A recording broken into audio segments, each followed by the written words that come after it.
na bon chawin zan pha tu ni hi Sunday imukit tawin haptarong kaya hi puilhong wa Pathen thangwai nim hanlang tu ni in chomcha Pathen wa choila kasa nom hanin chuta jong le hichi SK Studio YouTube channel hi ong kisim lona aji tu nia he kan man pan handing hi in achi sa ho phal ho a kema daily vlog ho hi insta le ke ni live ho ka hin khumandan han ho kala aji ho hi in ai bangan chi SK Studio he ka sim lona pin hi Pathen wa choina lama ma charging ding mi adinga kitil khona Thei mi adinga epiha a hat lo ho hat sa Thei channel dinga kan sima hi the main focus here sharing the gospel through music and film ti hi HSK Studio na video chu hi in tunia patna hi kan nei pi to Pathen wa choila kan sa jing handing hi in tuni wang Pathen thu sei pong ka ting tunia hang pia Pathen kan wa choi handing hobung la next lang ting la wang motivational speech hoy niao cha cha 5 minutes 10 minutes hodam ho kan nei ji handing hi in every Sunday ham ailawale ka ke man han pha la pha si wang ka ti po in hil la tunia hi Pathen ka wa choi na nom hanin kain kho hana hi Pathen lo pi na hi hoi ta in ka mo chi na hanin Pathen lo pi na hi akichi dan hi epiha Pathen ka wa choi nom jing han pathi ta hi ka gol han la ya chu ni ha si a hi ka taw ji lo hi in hin la Pathen in nei pi hoi ta phata ai pi in khong ki chena pat han hin ka ke tu hanin tawna ka mong khom jing hanin ni la si in ni la si ta ma ka man han la wa jong le 5 days 7 days in a week nga kho nisagi sunga honinga ham ka Taokhom te han ta he a hi in ka Taokhom la nom ka sai na ji chu leisit hi boina ga ma hi in bohi chik boina ga ma he Pathen in ya lawang boin ho jang hi akimai tu pi da aki deal pi da na ke he in chu niao cha kan se hin tu ni hin Pathen wa choila leisit na mangjong le Krista kan nei to kha chui pi ta itinop tam Krista kan nei chite ni hi kan sa handing hi in Pathen in ho in hin ho limpi hondan na thu niao cha kan se ding hi in hichi SK Studio hi ala sam ho ading ajang ketil khona hi a halo te ha ding ha na ong in theding in tawnan kop jing mu hitin ti chu kong tawna hi in tu in la chu sa tin na jo pha le se te la kang se ket na ten na se dong ho lo bi bi po song kan to de ho ji cho to ti lo to ai khau ka ho he to che le po so ma ka bolo taw na mang te ha be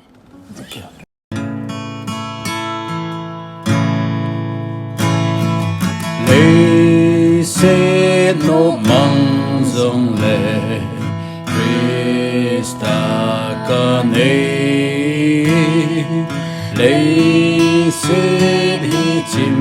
dòng lệ Krista ca nê Lê se cầm mô thim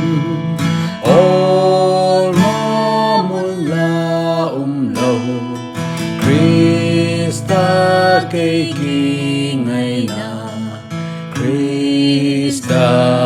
ca nê ca la gao hem hin Krista ca nê lê ya hin dòng lên Krista ca nê lê se pe mang ki ding ni trong khát ding a pe ka lung mang ding ding hen Krista ca nê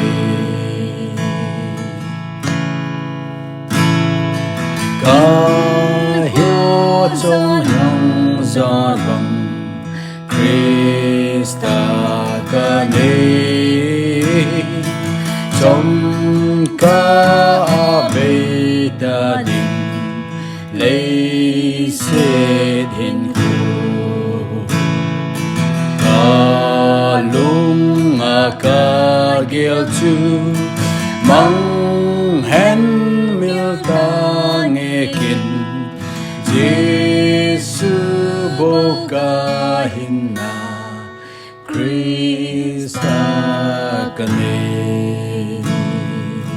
ka hin kho hin jong le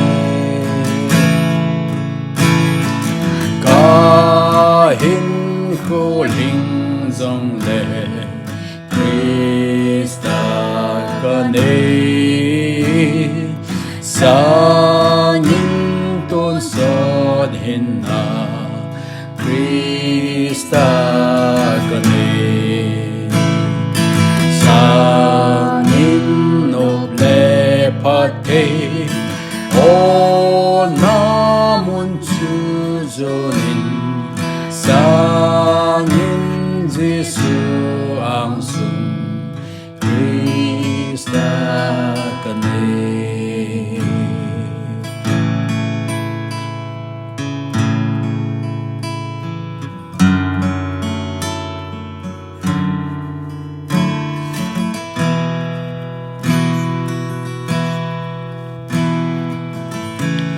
o Hitam Krista kane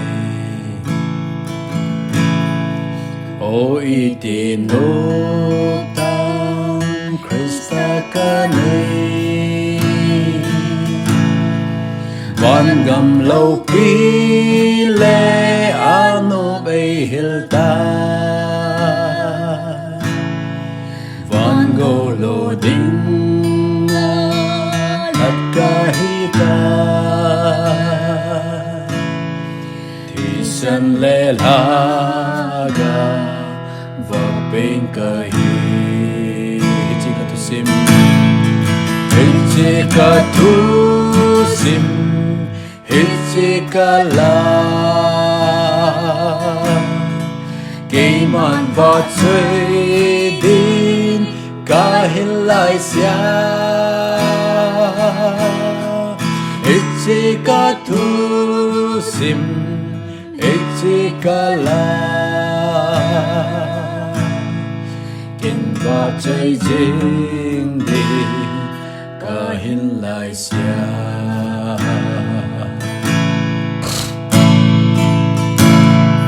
ở hình a lu chu nộp trăm kim số thô kỳ lâu pi nhà lâu pi na chẳng đi von tiền hồng cung la ấy bụi tâu đình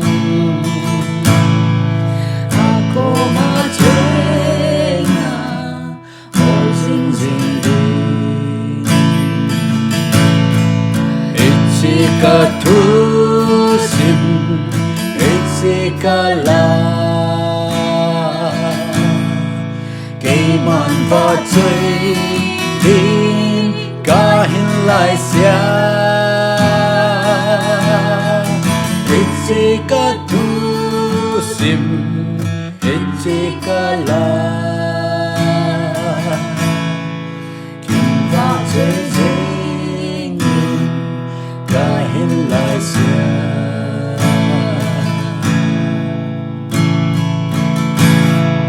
ở hình a lu chu ô trăm kim số gần thể lên vai do dòng vây sửa ta đi kỳ kỳ nghìn a hu ngã dinh dinh ye a pa na sing ba se la sa ni it's a tu sim it's a la kỳ man Vahchoi din kahin lai sia it's a tu sim it's a la chơi dinh và hin lại xưa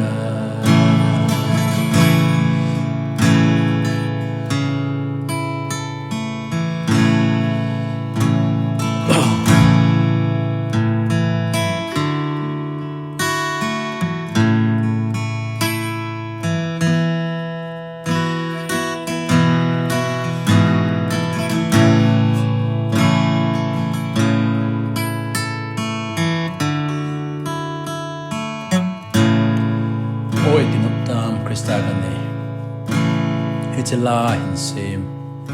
Fanny Crosby hi America dinga him sang git wa masim lo hi in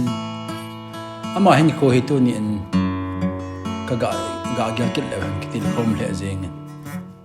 a hin ko hi ama hi ong pi na ha mit na cholo hi in la doctor ho prescription di lo ji in hin ko cho in ein kolom ke na mit cho in ai wangin ama in Pathen ha kang lo helin Pathen ha so lo helin me hema e hung pe na mit chogati hi elang bei ta bang hi in la Fanny Crosby in amit chot hi Pathen lo pin na mangin tunia ka so pite ho e hin kho wa complain e bol jing mai theo hi in la Fanny Crosby in anh qua complain ang abon lo interview abon na wajik kangai le Fanny Crosby tu hin tha pen kit ding hela chun ibinam mu na mon te man tu hin le se da hin tha pen ding helem masa pen penin jesu mel ka mu no me hati lo pi ka sal hin tu nin khang tha te hi in chuta lan mu le pa te hi pi le pu te hoi be en ko wa hi le si na len na wa hi tu ni nan komandan nong ba nong te en komandan ke nong ba nong te Pathen nong de ai min ko man no na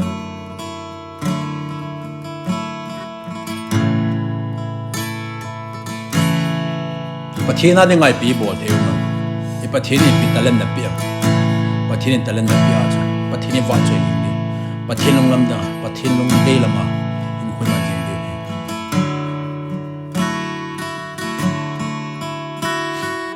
kaji nei masangin ka de ring ka chi in kanum ka chon kanum no ka chon ka ti da so thil silam ngai no win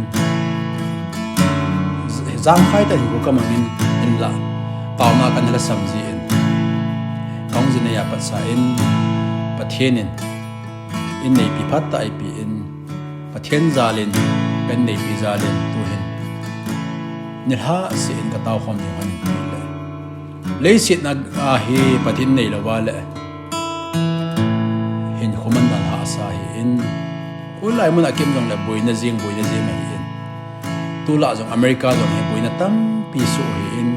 la che boina la hin aki jong la Pathen ni pi je in Pathen aki nei je in Pathen aki ba joi the lo mong se len holai mun jong le hen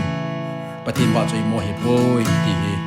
ke che ta ka mu han je atunia jong hi che ka channel la SK studio he kan nei pi to Pathen ba joi na kan nei han hi in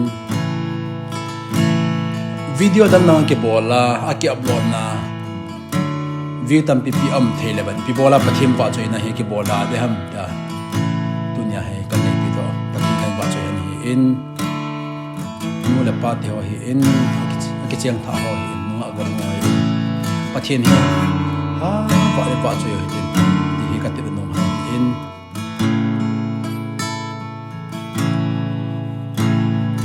Jesu Christa in ya la in ko anup da ne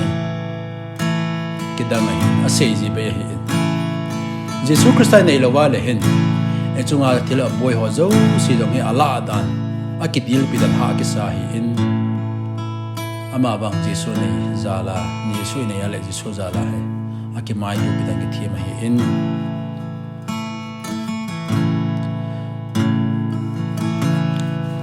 o iti no tam sakane van gam lâu pi le ano bay hilta van go lo ding at kahita thì san le haga gabe gahi Itzika tu sim Itzika la Keiman Vahchoi di kahin lai sia Itzika tu sim Itzika la Keim Vahchoi jing di kahin lai sia Keim Vahchoi jing di Keim Vahchoi jing di kahin lai sia Keim Vahchoi jing di Keim Vahchoi jing di kahin lai sia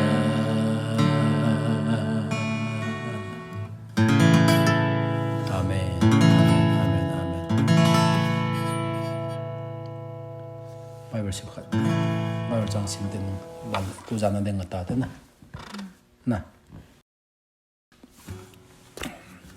Matthew bungup sang som thum na Matthew bungup sang som thum Matthew bungup sang som thum ahi wangin amasata in amagam le chon phatna hol masawin chuting le chang si jang chu na ki pi be diu ahi Matthew bungup sang som thum tu jana hi chi worship chom cha hin ve ho zo se pathin bo ho taw hen say on say num la say num say chom che Chom che tu ni ke le kai nei point worship ka bon hon be ho zo si pathinin phatheina bo hen lang Amen alungim ho ading ei lawai la long kham ho ading thagawa haldo zolo halna nei nom ho ading azong pathinin ho ading alung mon ke pana chuting le thagawa halna revival channa ni kho hi intin chuting ne hi chi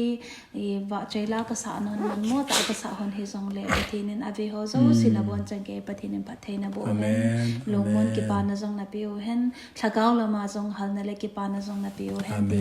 beaver so zo sia dinga ne pathini nga ka taun hon le ka ngai chan hon chuting le kalunggel kalung top hon chu hi ze in na bon cha ke bing pathinin phathei na bo hen ti chu ka sai no mai Amen pa me tu jana SK studio hin ve zo si pathinin dam theina na picket taw han ni ki mo ke ka 7 tu jana dingin bye bye bye